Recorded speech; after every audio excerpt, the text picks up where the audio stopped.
father told me, like, if I knew that you're gonna become a Muslim, I would have thrown you into a river while you were a baby. Every time they see me take wudu, they'll be like, what are you doing? This is not the place, right? If you want, you have to leave. I want the non-Muslims to understand that Islam is not like some extremist religion.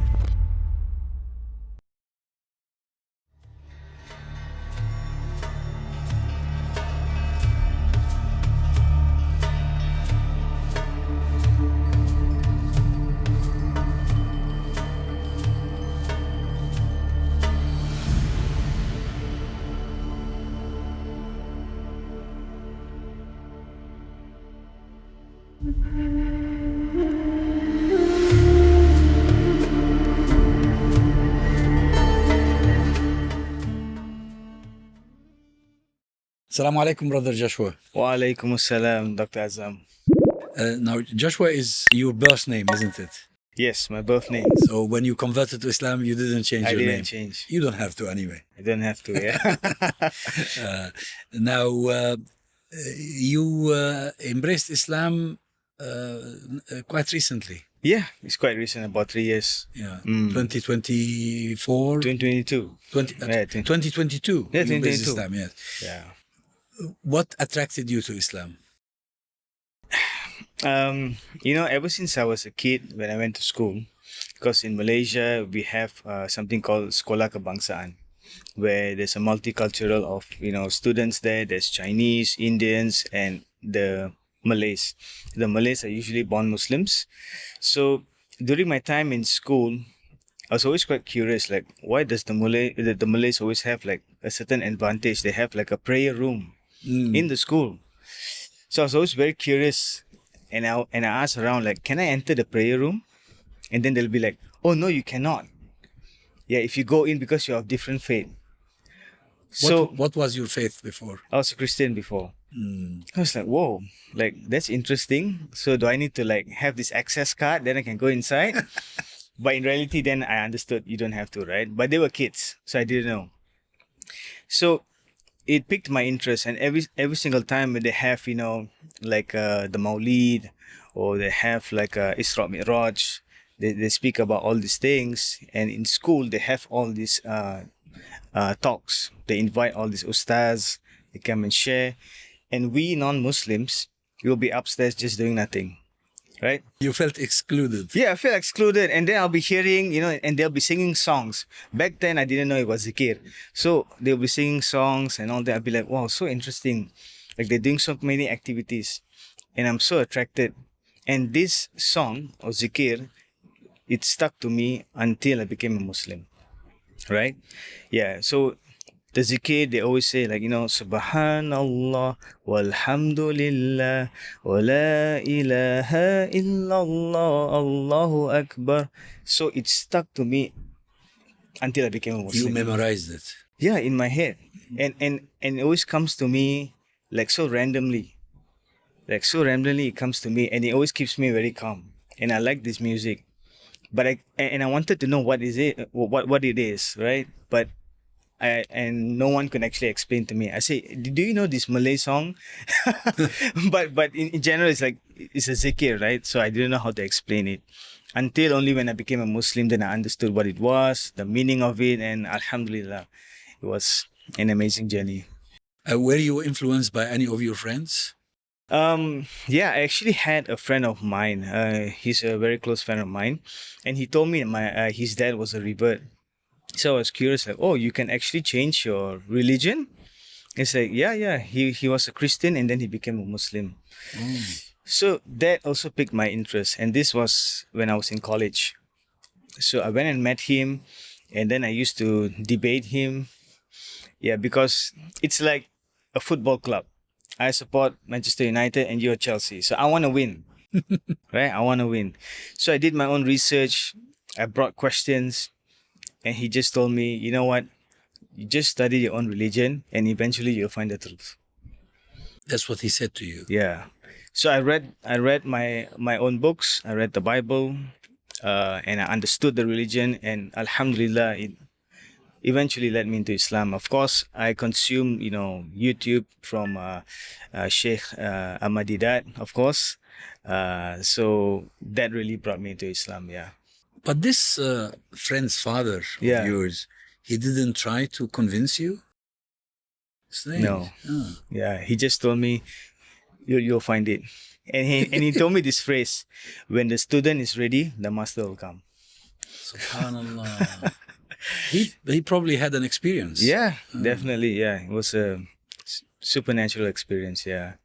Now, what was the response of your family when you converted? Oh, the interesting part is I reverted when it was COVID. Oh.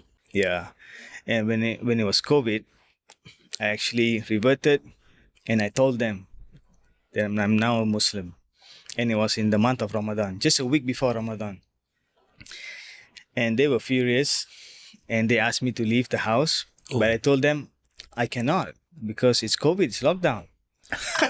So Luckily, huh? yeah. So Alhamdulillah. So we're all stuck in this together, and we got to figure this out. So Alhamdulillah, this is Allah's grace and mercy. We were like arguing for straight 6 months. I was just stuck in my room. Every time they see me, they scold me. Every time they see me take wudu, they'll be like, "What are you doing? Yeah, what are you trying to do? This is not the place, right? If you want, you have to leave." Wow. Yeah. But I told them I can't leave. It's lockdown. Right? To the point I remember my father told me, like, if I knew that you're gonna become a Muslim, I would have thrown you into a river while you were a baby. And then I told him this. Suddenly I got the hikmah and I told him this. That's not too bad. It's like the Prophet Moses. True. That is true. And he got even more furious. Of course, he knew the story of Moses. Of course. Being a Christian. Yeah. What was he Catholic or Protestant? Yeah, we're all Catholics. Catholics, Yeah, we're all Catholics before. Yeah, most of my family members are all Catholics. So till the day, it's a funny story. But Alhamdulillah, after a year or so, I told them, I want to get married. I met someone. I want to do this the proper way. I don't like dating too long. And then they're like, yeah, you know what? Sure, just bring over. My partner then. Now she's my wife, Alhamdulillah. And then eventually they accepted me. And till this day, my dad told me this. You know what? I respect you. You stood your ground and you made your decision. Subhanallah. He's Yeah. impressed now with you. Yeah. Ah. Yeah, and you changed. Yeah, because I wasn't having a good relationship with my parents previously. Yeah. I was going out, I was doing all the things that we shouldn't be doing. Drinking and going to the clubs and all that. So they told me, yeah, you changed. They could see that you've Yeah. improved. Yeah, and we became even closer. And now I'm the favorite child. So there's only two of us in the family, me and my sister. And I'm the favorite one now. Subhanallah. So now you are on very good terms with them. Very good terms. Yeah, I meet them almost 2 to 3 times a week. And the woman you married, Yeah. was she Muslim? Yeah, she's a born Muslim. She's a born Muslim. Yeah. Of course, there was some difficulties in marrying a born Muslim because I'm a new revert. They are worried if I cannot be an imam, to lead the family and all that. But Alhamdulillah, just trust in Allah. Is she Malay? Yeah, she's Malay. So you was there a cultural challenge here, or didn't make a not- difference? Not really, because I think Malaysians, you're quite exposed to other cultures already. But yeah, not really any much difference. But of course, in terms of languages, and Alhamdulillah, it's good for her as well because she's exposed when she comes to my family events. Like we just had Christmas in my family's house. These are normal. There's no issues. And then the first year when she came, she saw people drinking and she was shocked. And it's like, that's normal. Yeah, that's normal. Just That's let them. their lifestyle. Yeah, that's their lifestyle. Let them be. We're just here to enjoy the fellowship. We do what we can. Yeah, but my parents, till this day, I'm very grateful for them because they're so accommodating. Yeah, they even asked me to buy the poultry, chicken, the halal one, so we can cook during Christmas. Yeah, so we can For serve you? others. I mean, of course, for us and for others, right? And they want us to marinate the chicken and give it to them, and they will cook. So I'm forever grateful for my parents to. Now, you know, when you enter into Islam, Yeah. there's a complete change of way of life. Yeah. Did you lose friends over that? Oh, definitely. Yeah, definitely. Most of my church-going friends, I think they sort of like cut contact. Yeah. I try to engage with them. I try to hang out with them, but they're not so receptive in terms of the communication. So I just decided to it's okay. No worries. Yeah. But in exchange, you gain friends. Alhamdulillah. I gained so many friends, and there were friends who were with me till this day. Although they are from different faiths, even they're atheists, but they don't mind. They still support my decision. Yeah. Yeah, even my own family members. I have a cousin of mine. He told me, you know what, Josh, even if you're of a different gender, people are still gonna say something about you. So do what you do. Yeah. So, yeah.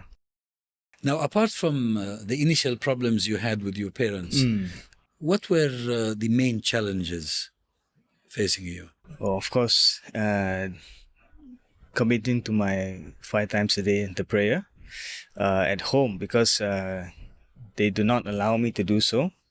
So I have to do all my prayers at night. Together? Yes, when they are asleep. So it's like doing burpees. They're doing push-ups. It's doing push-ups every day for 6 months straight. So you were combining all the prayers? Yeah, 5. Because they wake up early. They wake up very early. They wake up at 6 a.m. and that's the time for, Fajr prayer. So I can't, and the weird thing about my room is there's a window they can see through. So there's no curtain. So they can see through what I'm doing from the outside. So I have to combine all my prayers at night. So once everyone is asleep, then I quietly go take my wudu and I do all my prayers. SubhanAllah. Yeah. What about learning Islam as a process? Was it tough? It wasn't really tough because I think we share a lot of similarities in terms of the prophets, what the prophets are and what God is. But of course, there are some terms, especially like Arabic terms, that we have to learn and all that, like Tawheed, like these kind of things are new to me. And of course, learning to recite the Quran, that's another challenge because it's like entirely a new language. But alhamdulillah, I can recite the Quran now. And I feel very proud of that journey and also of myself. So you learned the recitation, but do you understand Arabic? no, Not yeah, but there's actually one of my things that I would like to actually pursue, to actually understand Arabic, so I can understand the meaning even more deeper, and I can actually explain to them, especially the non-Muslims, because I'm quite involved with Hidayah Center Foundation. So I'm a facilitator there, and I'm also a teacher. So I teach the basics, like the pillars of Islam, the pillars of faith. Yeah. To converts No, or to converts. anybody interested? Convert and non-Muslim, yeah. Anybody who's interested to learn about Islam. So the questions they ask you is incredible. It's out of the norm. So it really interests me. So hence why it always pushes me to gain more knowledge. Is that why you started the podcast? Yes. Actually, one of the reasons why I started the podcast is I want the non-Muslims to understand that Islam is not like some extremist religion. We are exposed to things like mental health. That is important. Like marriage and real life things like the generation now that we have, the Gen Z that we call them. Yeah, the things that they go through. Yeah, we have to be exposed to these things and what they are being involved to, right? And how they interact with people, the languages that they use, even though it's English, but it's kind of weird. But we have to learn these things. And as future parents, we can't just be like, oh, as long you pray, Allah will help you. No. If he has some depression and some issue, we need to help them. We have to speak to them. We need to understand where they're coming from. So that's the reason why the podcast that we did, Satu Message, it encompasses many topics. There is religious topics, but there are things like mental health. We talk about the generation now. We talk about marriage and co-parenting in Malaysia. That's another big thing. Yeah, that's another big thing. So usually when people divorce in Malaysia, it has a very negative connotation to it. So a lot of people were like, oh, once you divorce, that's a bad thing. You can't meet with your spouse, your ex-spouse back. How are you going to manage with your kids? So we brought people who are of knowledge in those topics to speak about those things. So you actually address social problems. Yeah, social problems. But the objective eventually is to reach eventually Dawah, isn't it? Yes. eventually to reach the non-Muslims. Now it's called Satu Message, which Satu, means one message. message. Yeah. Is it conducted in Malay? Bilingual. Yeah. So there are episodes Both that we Malay do. and English. Malay and English. Yeah. Because predominantly people speak Malay here, so we try to mix a little bit. Yeah, Malay and English. So we want to capture the non-Muslims as well, but more importantly, we want to spread the message of Islam, right? So usually at the end of the podcast, we'll ask the guest if you have one message that you would like to share to yourself, Hence the name. to your individual, or to anyone around the world. What would that be? So every single human being have their own story and a message they would like to share. So we give them the platform to do so. Usually people get Yeah. involved. Yeah. And any interesting messages? Interesting messages. There was one guest of ours, I think he's quite famous. Maybe some of them know. His name is Adam Corey. Yeah, Adam Corey is also a revert and he's also an actor. So he shared the message, which is very simple. He just told the Muslims, do not miss your prayers. Yeah, just don't miss your prayers.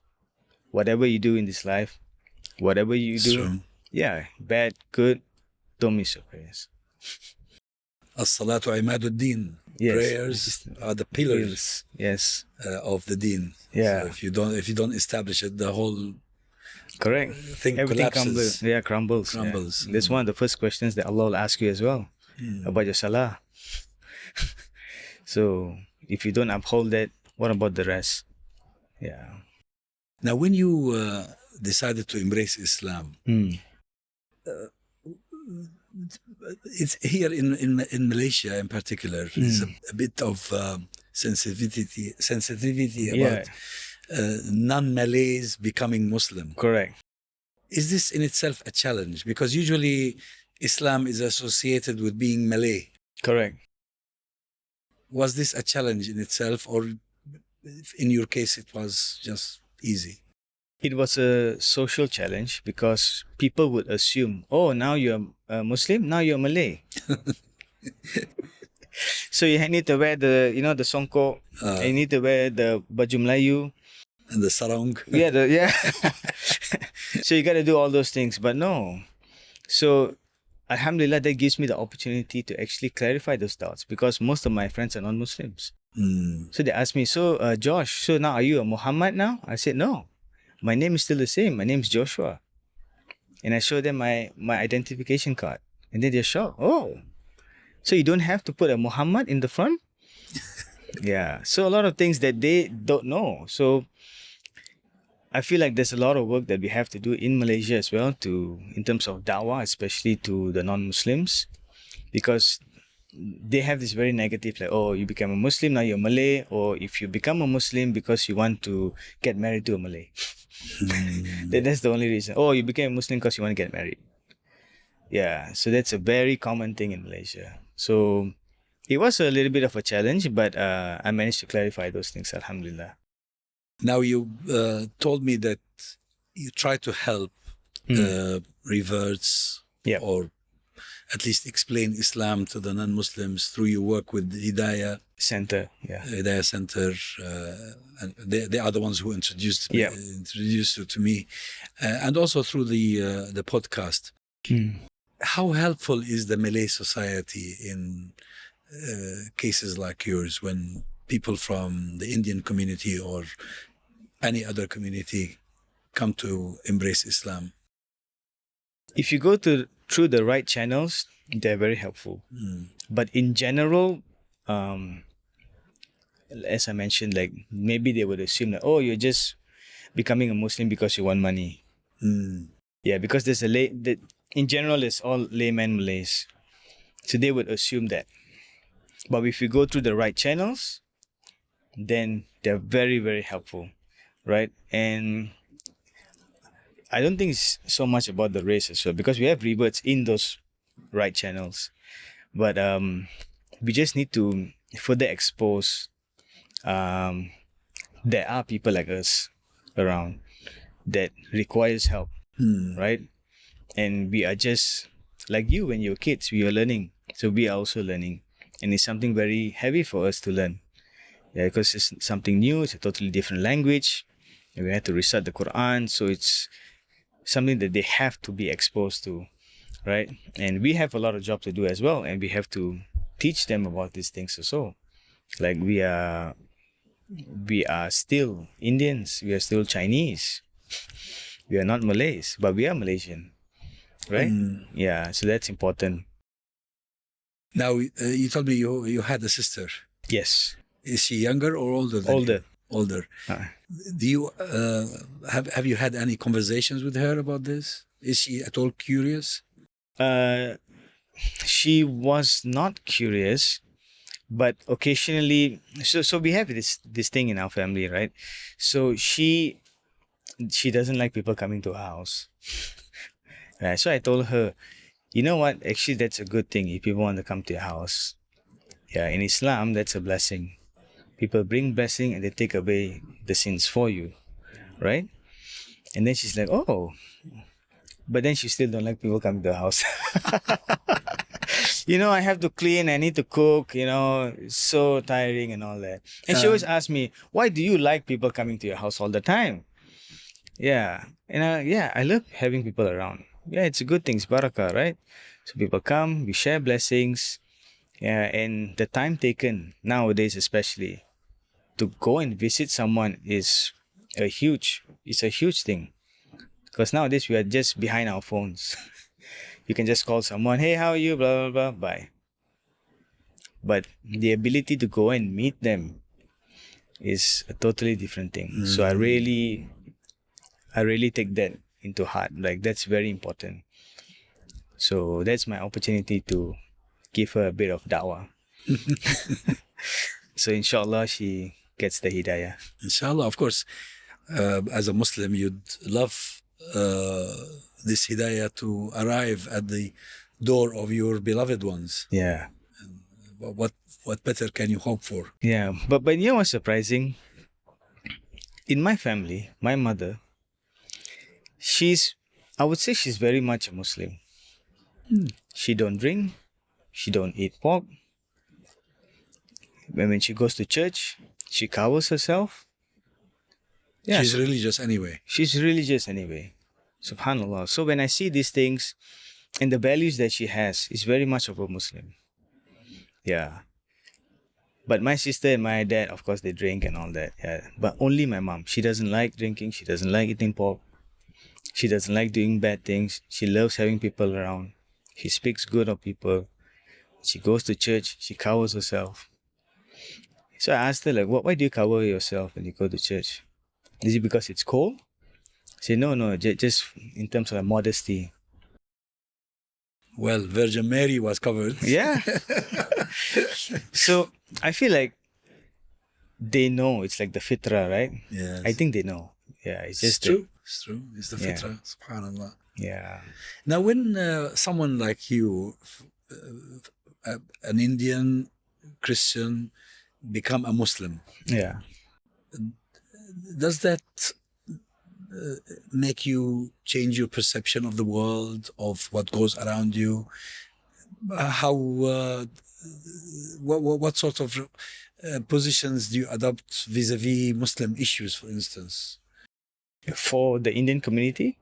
For you personally? Oh, for me personally, I mean, of course, I feel like even when I was growing up, I felt like I had those principles of Islam, right? I was practicing some principles of Islam, like, of course, being religious, praying. Even when I engage with the other gender, I don't touch them at all.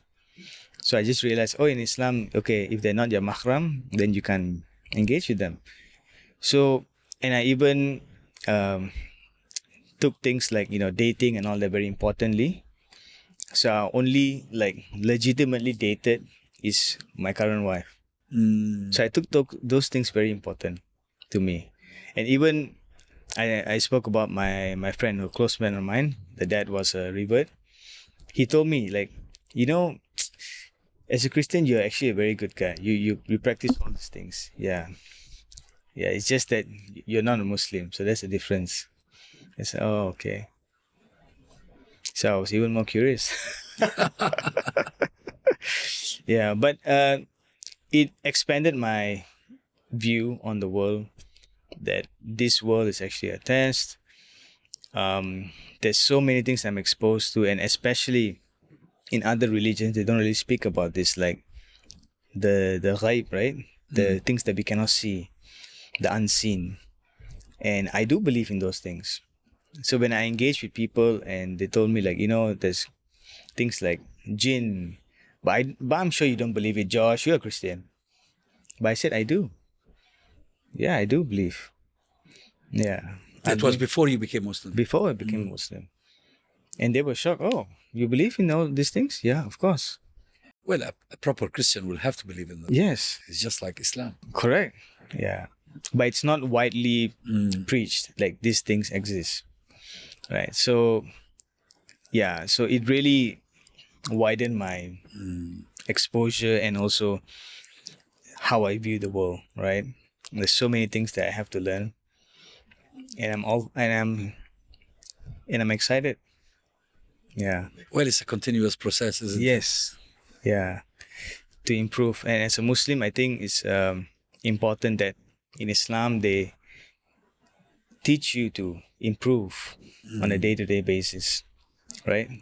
To read the Quran, to memorize, to do many things, to do good deeds. If you don't do this, you do something more. And in the month of Ramadan, which is coming soon, it's a month where we try to do our best. It's like a KPI, performance review.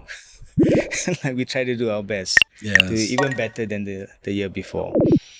So yeah, Alhamdulillah. Alhamdulillah.